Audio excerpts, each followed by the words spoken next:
Good morning, this is your Kelso Report for Tuesday, March 6th, and I'm your host, Clark Kelso. Today we have cases involving habeas corpus, criminal law, criminal procedure, antitrust, contracts, and breach of fiduciary duty in a business torts context.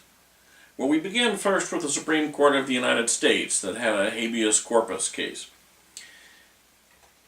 To begin with, in Martel v. Clare, unanimous decision with Justice Kagan authoring the opinion. Now, as you know, federal habeas cases tend to drag on, particularly if the inmate is savvy to the sort of motions that can result in more hearings and more briefing. Well, in Martel v. Clare, the district court had appointed counsel to assist in preparing the inmate's habeas petition way back in 1994. It was filed back in 1994. 4 or 5 years later, counsel took a job at the Federal Public Defender's Office, and so new counsel was appointed. A hearing was finally held on the habeas petition in August of 2004, and the parties submitted post-hearing briefs in February 2005. The district court then indicated it did not wish to receive any further material on the petition. Nevertheless, 1 month later, the inmate sent a letter to court requesting new counsel on the ground that his counsel was seeking only to overturn his death sentence, not to prove his innocence. Well, when the court then inquired of counsel indicated he had now met with his client, who now did wish to keep his lawyer, so the court took no further action. Except that 6 weeks later, a second letter arrived, asserting new grounds for seeking new counsel. To wit, that certain physical evidence of the crime scene had not been fully investigated, and his lawyers were not asserting that failure as a ground for habeas relief. Well, just 2 weeks later, the district court issued its exhaustive opinion denying the petition for habeas on the merits, and in a separate order, denied the request for substitute counsel.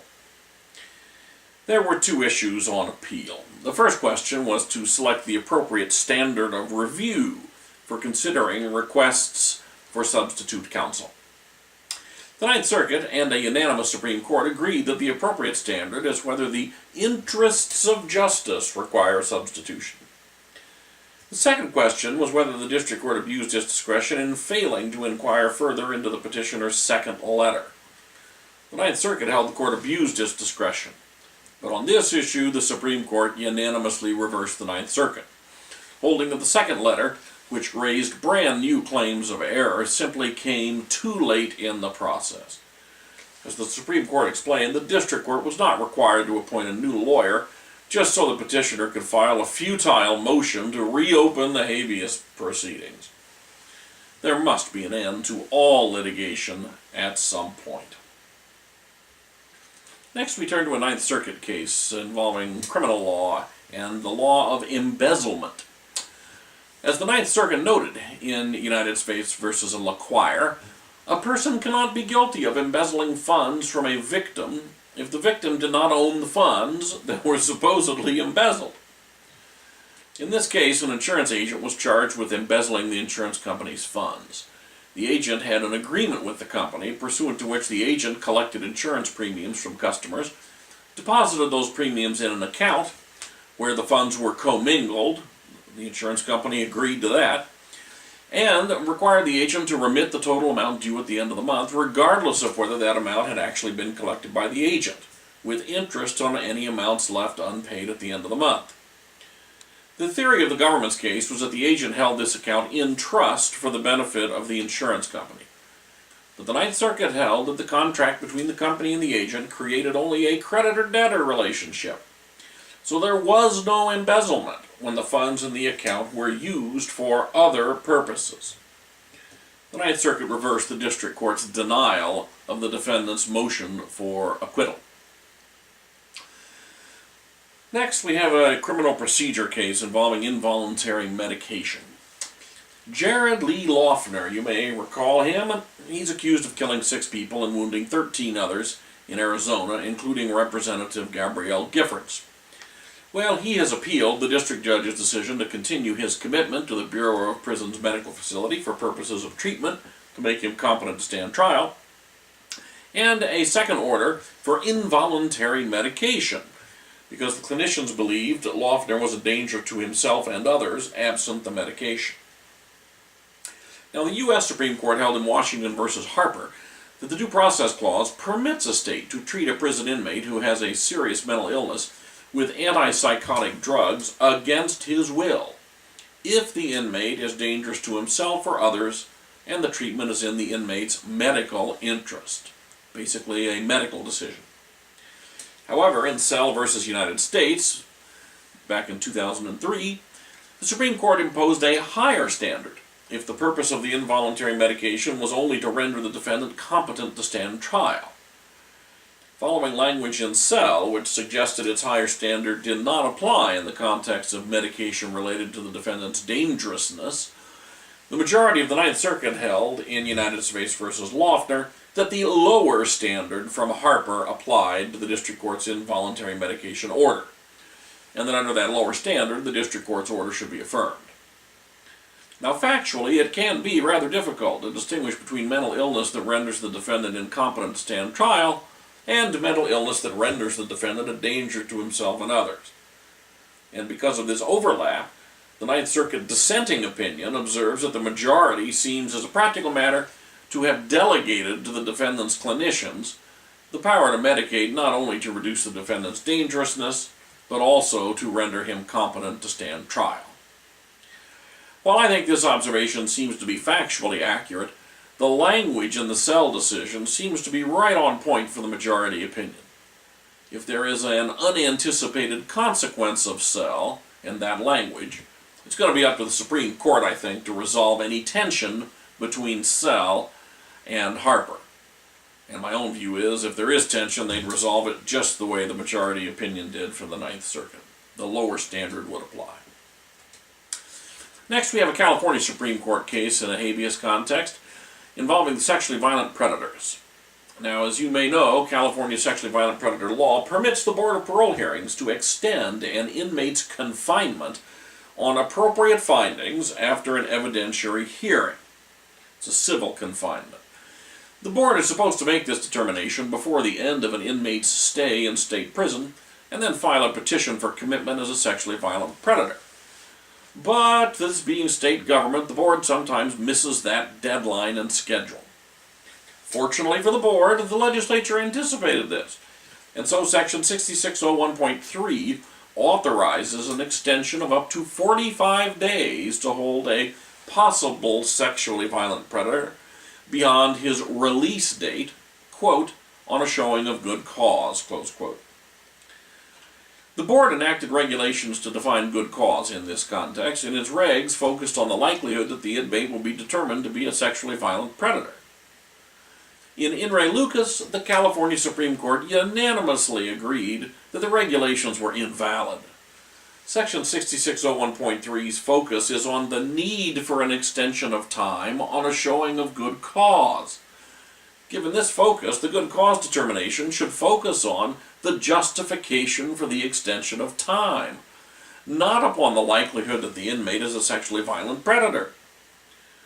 Well, there was no showing at all on why the board needed more time in this particular case and whether there was good cause for the delay.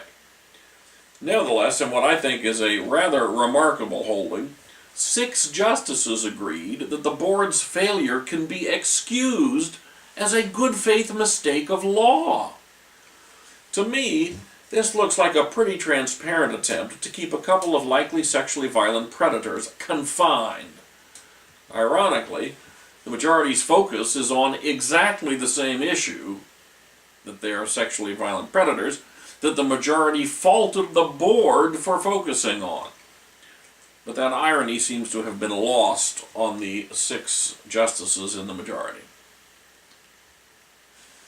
Next, Court of Appeal decision involving antitrust. About 15 years ago, the California Supreme Court held in State of California versus Texaco that the Cartwright Act's prohibition against conspiracies in restraint of trade does not apply to the activities of 2 companies in anticipation of their merger. In Asahi Kasei Pharmacorp versus Cotherix, the First District applied the Texaco rule to affirm a summary judgment granted to the defendant who was sued by a competitor of the 2 companies that merged. As the court explained, there is no California case law which purports to apply the Cartwright Act to penalize conduct during the merger process that would unquestionably be exempt from antitrust scrutiny upon consummation of the merger. So, plaintiff's antitrust complaint is dismissed. Next, we have a rather simple contracts case involving a lease. Some pretty basic contract law seems to me resolved the issue in Caven Inc. versus Fry. One of four lessees, the one who was not a defendant in the case, signed and delivered to the lessor with the lessor's approval, but without the consent of the other lessees, a writing purporting to exercise an option to extend the lease after the expiration of the period to exercise that option. In other words, the other parties didn't try to extend the lease, this one lessee did. Well, the second district held that the defendants, the three other co-lessees, were not bound by that purported exercise of the option. In addition to the fact that the fourth co-lessee had no authority to commit the others, since the time to exercise the option had expired, the lessor had no power to revive the option absent consent of the other three co-lessees. The lessor and that one co-lessee just went off on a frolic and detour by themselves. Next, breach of fiduciary duty case. In Kura versus Kisslinger, the second district cut through the details of corporate structure and corporate organizational documents to hold that one member of a joint venture to provide medical services to HMO patients by entering into capitation agreements with local medical groups, he owed a fiduciary duty to the other member of that joint venture not to misappropriate the business of the joint venture to himself. In effect, the defendant had induced the HMOs to terminate their agreement with the joint venture and to enter into a new agreement just with the defendant. The Superior Court had dismissed the action after concluding that the defendant did not owe a fiduciary duty to the plaintiff or to the corporation. But the second district disagreed, concluding that the joint venture between the two parties persisted independently of the various corporate organizational forms chosen by the parties, and that joint venture created a fiduciary obligation not to misappropriate the business's opportunities of the joint venture for just one party. And that's it for today's Kelso Report. Have a great day in the law.